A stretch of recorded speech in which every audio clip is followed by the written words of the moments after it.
Next topic हमारा है structure of protein. अब हमें सीखना है कि प्रोटीन का स्ट्रक्चर कैसे होता है। इस टॉपिक को शुरू कैसे करते हैं। प्रोटीन का स्ट्रक्चर मतलब देखिए इसका मतलब क्या है। इसका मतलब है प्रोटीन ये तो बना हुआ है अमाइनो एसिड्स का, ठीक है। ये किसका बना हुआ है? Amino acids. और हम अमाइनो एसिड्स को ऐसे रिप्रेजेंट करते हैं, ये अमाइनो एसिड है, यहां से क्या होता है COOH कार्बोक्सिल ग्रुप, यहां से क्या होता है एमाइन NH2, ठीक है। प्रोटीन का स्ट्रक्चर, जब भी हमें प्रोटीन का स्ट्रक्चर पढ़ना है हमें 4 स्ट्रक्चर्स पढ़ने होते हैं प्रोटीन के, ठीक है सर। प्रोटीन का स्ट्रक्चर हम 4 तरीकों से पढ़ते हैं।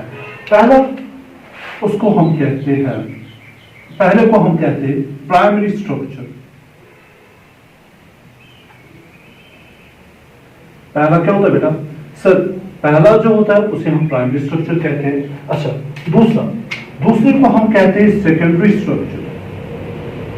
दूसरे को हम क्या कहते हैं? Secondary structure. तीसरे को कहते हैं टर्शियरी स्ट्रक्चर। और चौथे को हम कहते हैं क्वाaternary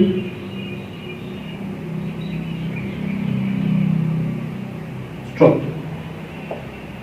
चलो स्टार्ट करते हैं। पहले प्राइमरी स्ट्रक्चर का मतलब क्या होता है? स्ट्रक्चर ऑफ प्रोटीन मतलब प्रोटीन में हमें स्ट्रक्चर पढ़ना है। हम इसको 4 स्टेज में पढ़ते हैं, 4 तरीकों से पढ़ते हैं प्रोटीन का स्ट्रक्चर। पहले को कहते हैं प्राइमरी स्ट्रक्चर, दूसरे को कहते हैं सेकेंडरी स्ट्रक्चर, तीसरे को कहते हैं टर्शियरी स्ट्रक्चर, और जो चौथा है उसको हम कहते हैं क्वाaternary स्ट्रक्चर, ठीक है, क्वाaternary स्ट्रक्चर। अब हम यहां से शुरू करते हैं। पहला प्राइमरी स्ट्रक्चर किसे कहते हैं? देखिए प्राइमरी स्ट्रक्चर का मतलब है हमें देखना होता है, हम इसको ऐसे लिखेंगे, इनको मैं रब करता हूं ताकि आप लोगों को अच्छे से समझ आए। प्राइमरी स्ट्रक्चर का मतलब है अमाइनो एसिड्स सीक्वेंस, ठीक है सर। अगर हमें प्राइमरी स्ट्रक्चर समझना है कि प्राइमरी स्ट्रक्चर किसे कहते हैं, प्राइमरी स्ट्रक्चर का मतलब सिंपली होता है आपको जानना है कि अमाइनो एसिड्स की सीक्वेंस क्या है, अमाइनो एसिड्स की अरेंजमेंट क्या है। बात समझ में आई? प्राइमरी स्ट्रक्चर खाली आपको बताएगा कि इसमें जितने भी अमाइनो एसिड्स हैं उनकी सीक्वेंस क्या है। मतलब पहला अमाइनो एसिड क्या है, दूसरा अमाइनो एसिड कौन है, तीसरा कौन है, चौथा कौन है, पांचवा कौन है और nth कौन है। इसको हम कैसे समझते हैं? प्राइमरी स्ट्रक्चर के लिए हम मानते हैं एक प्रोटीन को हम मानते हैं as a image, straight line मानते हैं, होती नहीं है, बात समझना। हम इमेजिन करते हैं। अगर आप लोगों को देखना है कि प्राइमरी स्ट्रक्चर कैसे होता है, आप मानोगे कि प्रोटीन का स्ट्रक्चर एक स्ट्रेट लाइन है, ठीक है। हालांकि प्रोटीन का स्ट्रक्चर स्ट्रेट लाइन नहीं होता है, ठीक है। तभी तो मुझे समझ में आएगा ना कि इसमें जो अमाइनो एसिड्स है उनकी अरेंजमेंट कैसे है। तो ये जो स्ट्रेट लाइन है, ठीक है। अब इसमें 2 एंड्स है, एक ये वाला एंड, इसको कहते हैं लेफ्ट एंड, और योता दूसरा इसको कहते हैं राइट एंड। अब देखिए यहां पे प्राइमरी स्ट्रक्चर में सबसे पहले आप माने, ठीक है, प्रोटीन जो है उसकी स्ट्रेट लाइन हम मानते हैं, उसमें 2 एंड होते हैं, लेफ्ट एंड और राइट एंड। लेफ्ट एंड पे फर्स्ट अमाइनो एसिड होता है। कहां पे पहला अमाइनो एसिड होता है? लेफ्ट एंड पे। और राइट एंड पे लास्ट अमाइनो एसिड होता है। कहां पे लास्ट अमाइनो एसिड होता है? राइट एंड पे। इसको हम देखें, फर्स्ट लेफ्ट एंड को देखें, लेफ्ट साइड, ठीक है, लेफ्ट साइड, ठीक है, ये वाला जिसको हम फर्स्ट अमाइनो एसिड कहते हैं, देखिए इसको हम एन टर्मिनल भी कहते हैं। ये आप लोगों को अभी सीखना है, इसे एन टर्मिनल क्यों कहते हैं। और राइट एंड को हम सी टर्मिनल कहते हैं, सी टर्मिनल। तो टॉपिक को समराइज करते हैं। सर प्राइमरी स्ट्रक्चर का मतलब क्या है? प्राइमरी स्ट्रक्चर का मतलब है आप लोगों को अमाइनो एसिड की सीक्वेंस जाने, मतलब अमाइनो एसिड की अरेंजमेंट, पहला कौन है, दूसरा कौन है, तीसरा कौन है, चौथा कौन है, पांचवा कौन है, ठीक है, nth कौन है, ठीक है। इसमें लेफ्ट एंड पे हम मानते हैं पहला अमाइनो एसिड होता है, राइट एंड पे लास्ट अमाइनो एसिड होता है। पहले लेफ्ट एंड को हम कहते हैं एन टर्मिनल, राइट एंड को हम कहते हैं सी टर्मिनल। अब देखिए यहाँ पे सर एन टर्मिनल क्यों, सी टर्मिनल क्यों? मैंने अभी आप लोगों को कहा अमीनो एसिड ऐसे होता है, इसके साथ अमाइन ग्रुप होता है और COH होता है। अब देखिए यहां पे, अब इसकी अरेंजमेंट आप लोग सीखिए। ये अमीनो एसिड है, ठीक है, अमीनो एसिड। यहां से क्या होगा NH2 अमाइन ग्रुप, यहां से क्या होगा COOH, ये होता है ना। अच्छा, अब ये दूसरा अमीनो एसिड है, अमीनो एसिड, ठीक है। यहां से क्या होगा NH2, यहां से क्या होगा COOH, कितने हो गए 2। ये तीसरा अमीनो एसिड है, यहां से COOH और NH2। मैं फिलहाल 3 के लिए दिखाता हूं ताकि आप लोगों को समझ में आ जाए। COOH और NH2, अगर 2 अमीनो एसिड्स आपस में जुड़ेंगे तो वहां पे बॉन्ड बने, उस बॉन्ड को क्या कहते हैं पैप्टिक बॉन्ड। तो यहां से OH मैं रिमूव करूंगा और इससे एक H रिमूव करूंगा, मैं ये ऐसे बनाऊंगा, ये ऐसे होता है, ये C डबल बॉन्ड O होता है, अटैच होता है NH के साथ, ये हो गया पैप्टिक बॉन्ड, ठीक है। ये भी ऐसे ही बनाऊंगा, C डबल बॉन्ड O और यहां से H निकालूंगा NH के साथ, ठीक है। अब देखिए यहां पे ये फर्स्ट अमीनो एसिड है, first amino acid, first amino acid, वो क्या है लास्ट अमीनो एसिड,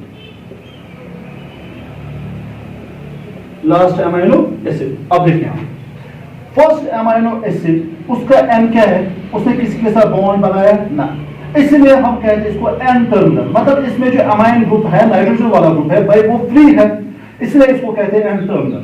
अब देखिए यहां पे लास्ट वाला, यहां पे जो COH के इससे एक पैप्टिक बॉन्ड बना है, नहीं सर ये भी फ्री है, इसलिए इस लास्ट वाले को कहते हैं C टर्मिनल। ठीक है, बात समझ गए आप लोगों को। तो ये होता है प्राइमरी स्ट्रक्चर। प्राइमरी स्ट्रक्चर को समराइज, प्राइमरी स्ट्रक्चर का मतलब अमीनो एसिड की अरेंजमेंट, पहला कौन है, दूसरा कौन है, तीसरा कौन है। इसके लिए हम क्या करते हैं, हम प्रोटीन को एक लाइन मानते हैं, स्ट्रेट लाइन इमेजिन करते हैं, ठीक है।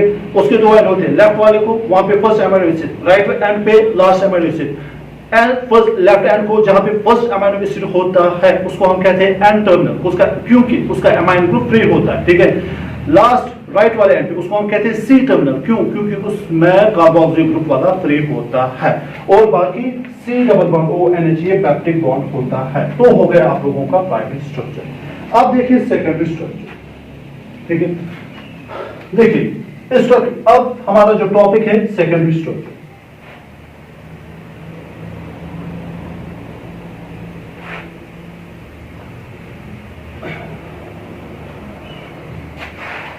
चलो जी, सेकेंडरी स्ट्रक्चर पे हम बात करते हैं। Next topic secondary structure.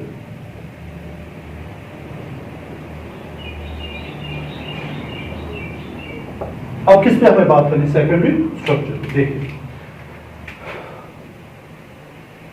चलो जी, ये है primary structure, straight line.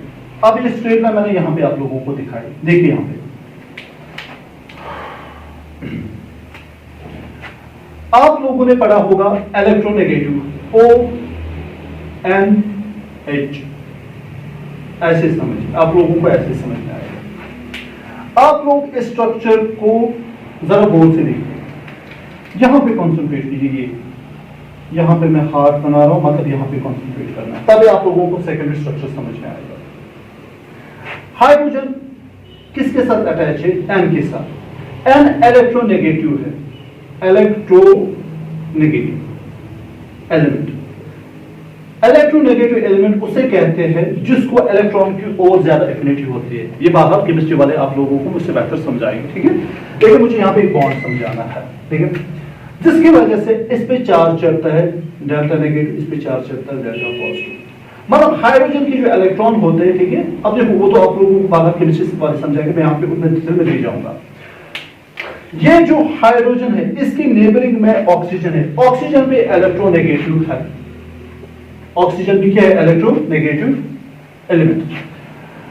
Oxygen और हाइड्रोजन के बीच में एक बॉन्ड बनता है जिसे हम कहते हैं हाइड्रोजन बॉन्ड। बात समझो, हाइड्रोजन बॉन्ड। हाइड्रोजन बॉन्ड बनने के लिए 2 चीजें जरूरी है। एक तो हाइड्रोजन पहले ही किसी इलेक्ट्रोनेगेटिव एलिमेंट के साथ बॉन्ड बनाना उसका होना चाहिए, ठीक है। यहाँ पे हाइड्रोजन का बॉन्ड किसके साथ है, नाइट्रोजन, वो तो बन के उसके साथ हमें कोई मसला नहीं है। फिर अगर नेबरिंग में कोई इलेक्ट्रोनेगेटिव एटम फ्री होगा, ठीक है, तो ये हाइड्रोजन उसके साथ भी बॉन्ड बनाता है। उस बॉन्ड को हम कहते हैं हाइड्रोजन बॉन्ड। उस बॉन्ड को हम क्या कहते हैं? Hydrogen bond. हाइड्रोजन बॉन्ड बहुत इंपॉर्टेंट टॉपिक है केमिस्ट्री की दुनिया में, ठीक है, ये बहुत सारी चीजों का जवाब देता है। यहाँ पे आप लोगों को हाइड्रोजन बॉन्ड आप क्या सीखना है सर? अगर हाइड्रोजन एक इलेक्ट्रोनेगेटिव एटम के साथ बॉन्ड बनाते हैं, ठीक है, लेकिन और दूसरे साइड पे उसी हाइड्रोजन को कोई इलेक्ट्रोनेगेटिव एलिमेंट मिलेगा, ये उसी से बॉन्ड बनाएगा, उसको हम कहते हैं हाइड्रोजन बॉन्ड। अब देखिए यहाँ पे कंसंट्रेट कीजिए, देखिए ये दो अमीनो एसिड है, ये तो पैप्टिक बॉन्ड है, ये क्या है? Peptic bond. अब इस पैप्टिक बॉन्ड में आप लोग देखिए सर, ये हाइड्रोजन है, इसको मैं ऐसे दिखाऊंगा, ये हाइड्रोजन है। ये हाइड्रोजन किसके साथ अटैच है? नाइट्रोजन के साथ। पहली कंडीशन बन गई, ठीक है, हाइड्रोजन अटैच होना चाहिए इलेक्ट्रोनेगेटिव एलिमेंट के साथ, ठीक है। और इसके नेबरिंग में इसको कौन सा मिल रहा है सर? इसको ऑक्सीजन मिल रहा है। इसको क्या मिल रहा है? ऑक्सीजन। तो इनमें क्या डेवलप हो जाएगा? हाइड्रोजन बॉडी क्या डेवलप हो जाएगी? जिसकी वजह से ये जो स्ट्रेट चेन है यहां पे भी डेवलप हो जाएगी हाइड्रोजन बॉन्डिंग, ठीक है। तो ये इसको श्रिंक करेगा, ठीक है, ये इसको अपनी ओर खींचेगा, ये हाइड्रोजन बॉन्ड इसको अपनी ओर खींचेगा, जिसकी वजह से ये स्ट्रेट चेन नहीं रहेगी, ये in the form of helix बनेगा। क्या बनेगा? In the form of helix, ठीक है। ये होता है secondary structure of a protein. मैंने आप लोगों को कहा अगर आप लोगों को सेकेंडरी स्ट्रक्चर ऑफ प्रोटीन समझना है तो आप लोगों को खास ख्याल रखना है। क्या ख्याल रखना है? यहां देखिए सर, ये जो हाइड्रोजन है, हाइड्रोजन और ऑक्सीजन आपस में हाइड्रोजन बॉन्ड बनाते हैं, जिसकी वजह से ये जो स्ट्रेट चेन होती है ये in the form of helix convert होती है। ये हाइड्रोजन बॉन्ड इसको अपनी ओर खींचता है, ठीक है, बॉन्ड का मतलब ही और अट्रैक्ट करना, ठीक है, यहां से अट्रैक्ट, और ये in the form of helix बन जाती है, ठीक है। स्टाइल केस आपने देखी होगी, राइट हैंडेड फैशन इसका होता है, ठीक है। ये बन जाता है इसका सेकेंडरी स्ट्रक्चर, ठीक है। तो सेकेंडरी स्ट्रक्चर किसकी वजह से बनता है? सेकेंडरी स्ट्रक्चर इसका बनता है बिकॉज ऑफ हाइड्रोजन बॉन्डिंग। किसकी वजह से बनता है? Hydrogen bonding. सेकेंडरी स्ट्रक्चर बनता है बिकॉज ऑफ हाइड्रोजन बॉन्डिंग। अब देखिए यहां पे, अब इस सेकेंडरी स्ट्रक्चर में दो पॉसिबिलिटी है। देखिए एक पॉसिबिलिटी क्या थी? एक पॉसिबिलिटी ये स्ट्रेट चेन है, तो यहां पे C डबल बॉन्ड O, ठीक है, उसके बाद क्या था? ये C, इसके N और H, ठीक है, इनके बीच में हाइड्रोजन बॉन्डिंग हो गई, C double bond O N H, इनके बीच में क्या डेवलप हो गई? हाइड्रोजन बॉन्डिंग, जिसकी वजह से ये किस में कन्वर्ट हो गया सर? ये कन्वर्ट हो गया अल्फा स्ट्रक्चर में। किस में कन्वर्ट हो गया? Alpha structure. तो ये एक स्ट्रक्चर होता है सेकेंडरी स्ट्रक्चर ऑफ प्रोटीन में, लेकिन ये एक पॉसिबिलिटी है। देखिए तो सेकेंडरी स्ट्रक्चर में पहला टाइप होता है, उसको हम कहते हैं अल्फा टाइप। अल्फा टाइप में क्या होता है? उसमें hydrogen bonding with in the same chain होती है। ये जो चेन है ना, इसी के एटम्स के बीच में हो गई, ठीक है। ये इसके साथ जो नाइट्रोजन के साथ जो हाइड्रोजन था, इसके पास जो कार्बन के पास ये जो ऑक्सीजन, इसी के साथ इसने हाइड्रोजन बॉन्ड की और उसकी वजह से ये ट्विस्ट हो गए और इसने अल्फा टाइप बनाया। अब नेक्स्ट हमें क्या सीखना है? नेक्स्ट को हम कहते हैं बीटा शीट, ना कि बीटा टाइप, ठीक है। अल्फा टाइप में हेलिकल स्ट्रक्चर बनता है, अब देखो बीटा टाइप में होता है। अब मैं आप लोगों को ऐसे बीटा टाइप समझाऊंगा। ये स्ट्रेट चेन है, ये C डबल बॉन्ड O, इसके साथ NH है ना, C double bond O NH। अब क्या पॉसिबिलिटी हो सकती है? ये आपस में बना सकते हैं, लेकिन नहीं, ऊपर से इसको एक और चेन आती है। क्या आती है? एक और चेन। अब देखिए यहां पे उस चेन में ये उसका C डबल बॉन्ड O, ठीक है, ये उसका C double bond O NH, यहां आएगा NH, ये इसका C डबल बॉन्ड O। अगर एक प्रोटीन की चेन, ठीक है, वो ओवरलैप करे दूसरे प्रोटीन की चेन, देखो यहां से भी हाइड्रोजन बॉन्ड बना सकते हैं। ये हाइड्रोजन नाइट्रोजन के साथ अटैच है, लेकिन यहां से इसको ऑक्सीजन बन रहा है हाइड्रोजन बॉन्ड, यहां पे भी हाइड्रोजन बॉन्ड बन रहा है, यहां पे भी हाइड्रोजन बॉन्ड बन रहा है। तो ये जो स्ट्रक्चर बनेगा, ये बीटा शीट ऐसे बनेगा। ये एक शीट है, ये दूसरी शीट है, ये तीसरी शीट है, ये चौथी शीट है। ये इसको हम कहते हैं beta sheet type. Beta sheet type में क्या होता है सर? बीटा शीट टाइप में हाइड्रोजन बॉन्ड बनता है, लेकिन ये बनता है दो पॉलीपेप्टाइड चेन्स के बीच में, ठीक है। ये with in the same chain नहीं बनता है, अल्फा में जब भी हाइड्रोजन बॉन्डिंग होती थी वो एक ही चेन के बीच में जो हाइड्रोजन बॉन्ड बनता था, लेकिन बीटा में नहीं बनता है, ठीक है, विद इन द सेम, उसमें दो चेन्स के बीच में हाइड्रोजन बॉन्ड बनता है और बनाता है बीटा शीट। उसको हम रिप्रेजेंट ऐसे करते हैं with the help of sheets. I hope आप लोगों को सेकेंडरी स्ट्रक्चर समझ में आया। सेकेंडरी स्ट्रक्चर को मैं समराइज करता हूँ। इसमें अल्फा टाइप होता है, बीटा टाइप। इसमें अल्फा टाइप और बीटा शीट। अल्फा टाइप क्या होता है? सेकेंडरी स्ट्रक्चर क्यों बन रहा है? क्योंकि इसमें हाइड्रोजन बॉन्डिंग होती है। हाइड्रोजन बॉन्डिंग, ठीक है, इसको कन्वर्ट करते हैं हेलिकल स्ट्रक्चर में। अगर hydrogen bonding with in the same chain बनेगी तो अल्फा टाइप बन जाएगा, ये बन जाएगा आप लोगों का अल्फा टाइप। लेकिन अगर दो चेन्स के दरमियान बन गई तो अल्फा टाइप नहीं बनेगा, तो बीटा शीट बनेगा। उसको हम कहते हैं सेकेंडरी स्ट्रक्चर, ठीक है। अच्छा, अब सेकेंडरी स्ट्रक्चर को कौन स्टेबिलिटी देते हैं? हाइड्रोजन बॉन्डिंग, ये आप लोगों को याद रखना है। एक हेलिक्स में होते हैं 36 अमाइनो एसिड्स, ठीक है। अगर आपको बोलेंगे वो कौन सा अमाइनो एसिड है जो अल्फा स्ट्रक्चर, ठीक है, जो अल्फा टाइप को डिस्टेबलाइज कर सकता है। देखो ये जो हेलिकल स्ट्रक्चर बना है, ये जो टेरा स्ट्रक्चर बन रहा है ना, ये स्टेबल होता है बिकॉज ऑफ हाइड्रोजन बॉन्डिंग। लेकिन एक ऐसा अमाइनो एसिड है जो इसको डिस्टेबलाइज करता है, उसका नाम है प्रोलीन। उसका नाम क्या है? प्रोलीन। ये याद रखना। अगर प्रोलीन इसमें होगा, ये इसको डिस्टेबलाइज करके वापस स्ट्रेट चेन बनाएगा। अच्छा, नेक्स्ट टॉपिक। अब जो हमारा नेक्स्ट टॉपिक है, नेक्स्ट टॉपिक को हम कहते हैं अमाइनो एसिड में, ठीक है, उसको कहते हैं टर्शियरी स्ट्रक्चर। देखिए टर्शियरी स्ट्रक्चर किसे कहते हैं।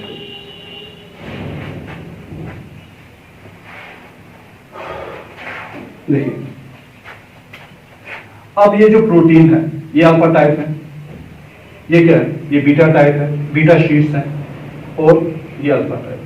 ये पॉलीपेप्टाइड है, पॉलीपेप्टाइड, ठीक है।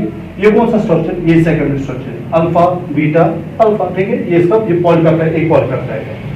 अब ये जो पॉलीपेप्टाइड है ये अपने इर्द गिर्द इन वूलन पैटर्न में अरेंज होता है, ठीक है। आप लोगों ने वूलन बॉल देखी है, ठीक है, वूलन बॉल, वो आपस में रैप की हुई होती है, ठीक है, अपने ऊपर ही रैप की हुई होती है। बिल्कुल उसी तरीके ये जो स्ट्रेट चेन है ये आपस में ही अपने ऊपर रैप करती है, एक वूलन बॉल बनाती है। उस स्ट्रक्चर को हम कहते हैं टर्शियरी स्ट्रक्चर।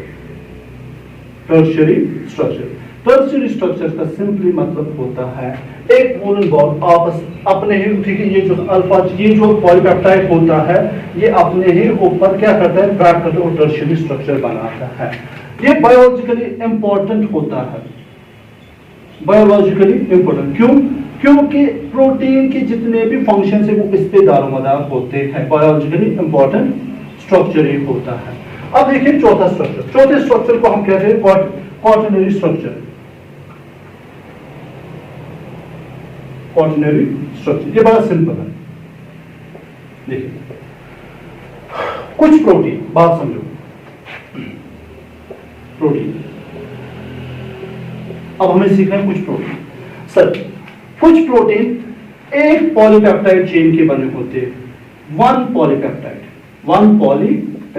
मतलब उनमें जो एक पॉलीपेप्टाइड होते हैं।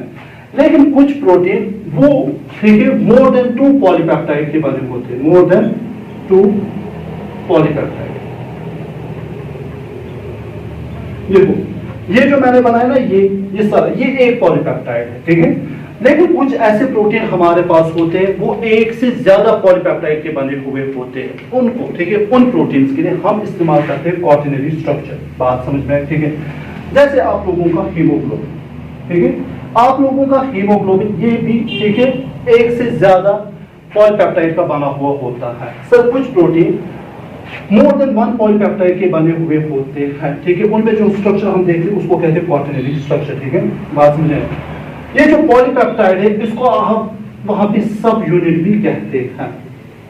वहां पे हम इसको क्या कहते हैं? सब यूनिट। यहां देखो सर, कुछ प्रोटीन होते हैं, ठीक है, देखो यहाँ पे ये एक पॉलीपेप्टाइड, ठीक है, तो ये प्रोटीन है। लेकिन कुछ प्रोटीन होते हैं, मिसाल के तौर पर ये एक प्रोटीन है, ये पूरा एक प्रोटीन है, लेकिन ये कितने पॉलीपेप्टाइड का बना हुआ है? 1 2 3 4, ठीक है। तो ये जो प्रोटीन है ये 4 पॉलीपेप्टाइड का बना हुआ है, ये अलग पॉलीपेप्टाइड। इनको हम जो एक पॉलीपेप्टाइड उसको हम सब यूनिट भी वहां पे कहते हैं। ये एक सब यूनिट है, ये एक सब यूनिट है, ये एक सब यूनिट है, ये एक सब यूनिट है। बात समझ में आप लोगों को, ठीक है। तो आप देखिए यहाँ पे उनके लिए हम बोलते हैं क्वार्टरनरी स्ट्रक्चर। देखो क्वार्टरनरी स्ट्रक्चर का मतलब क्या होता है, हम देखते हैं क्वार्टरनरी स्ट्रक्चर का मतलब आप इसको ऐसे ही समझो। हम देखते हैं ये एक पॉलीपेप्टाइड, ये एक पॉलीपेप्टाइड, ठीक है, ये एक पॉलीपेप्टाइड, ये एक पॉलीपेप्टाइड, प्रोटीन है, ठीक है, पूरा स्ट्रक्चर प्रोटीन है, ठीक है। लेकिन कितने चीजों का बना, कितने यूनिट्स का बना हुआ है, 4, ठीक है। हमें देखना है एक पॉलीपेप्टाइड और दूसरे पॉलीपेप्टाइड, तीसरे और चौथे, इनकी आपस में अरेंजमेंट कैसे है। जब हम देखते हैं arrangement of polypeptides with in a protein, बात समझो, arrangement of polypeptides with in a protein, उसको हम कहते हैं क्वार्टरनरी स्ट्रक्चर, ठीक है। या मैं कहूंगा क्वार्टरनरी स्ट्रक्चर का मतलब है सर ये जो सब यूनिट्स है उनकी आपस में अरेंजमेंट कैसे है, उसको हम कहते हैं क्वार्टरनरी स्ट्रक्चर, ठीक है। तो अरेंजमेंट, क्वार्टरनरी स्ट्रक्चर का मतलब क्या होता है, ये होता है अरेंजमेंट। क्या होती है अरेंजमेंट किनकी, ऑफ पॉलीपेप्टाइड हो या सब units of protein with respect to each other, उसे हम कहते हैं, ठीक है, क्वार्टरनरी स्ट्रक्चर। अब उसके बाद हमें क्या सीखना है, ठीक है। अच्छा, ये जो आप लोगों का हीमोग्लोबिन है ये 4 सब यूनिट्स का बना होता है। कितने यूनिट सब यूनिट्स का बना होता है, 4 सब यूनिट्स। उसमें से 2 अल्फा टाइप होते हैं, अब अल्फा तो ये होते हैं, ठीक है, और 2 बीटा शीट होते हैं। ये आप लोगों को याद रखना है। सर क्वार्टरनरी स्ट्रक्चर मतलब होता है कोई प्रोटीन वो एक से ज्यादा पॉलीपेप्टाइड के बने होते हैं, उन पॉलीपेप्टाइड में आपस में अरेंजमेंट कैसे होते हैं उसको हम कहते हैं क्वार्टरनरी स्ट्रक्चर, ठीक है। वो रैप होता है, ठीक है, एक मैश ऐसे बना होता है, वो ऐसे समथिंग लाइक दिस, ठीक है। लेकिन आपको सीखना है क्वार्टरनरी किसे कहते हैं। क्वार्टरनरी का मतलब है उनके आपस में अरेंज, उसको आर्किटेक्चर ऑफ अ प्रोटीन भी कहते हैं, लेकिन हम कहते हैं क्वार्टरनरी स्ट्रक्चर। आप लोगों का हीमोग्लोबिन जो आपके ब्लड में है वो बना होता है 4 सब यूनिट्स का। हीमोग्लोबिन प्रोटीन है, वो कितने यूनिट्स का बना होता है, 4। 2 उसमें क्या होते हैं, अल्फा। अब आपको वो अल्फा समझ में, अल्फा क्या होता है, वो स्ट्रेट चेन जिसमें वो आपस में ही हाइड्रोजन बॉन्ड बनाते हैं, ये होता है अल्फा, ये होता है। मतलब उसमें 2 अल्फा ऐसे होंगे, 2 बीटा ऐसे, बीटा शीट ऐसे हम रिप्रेजेंट करते हैं।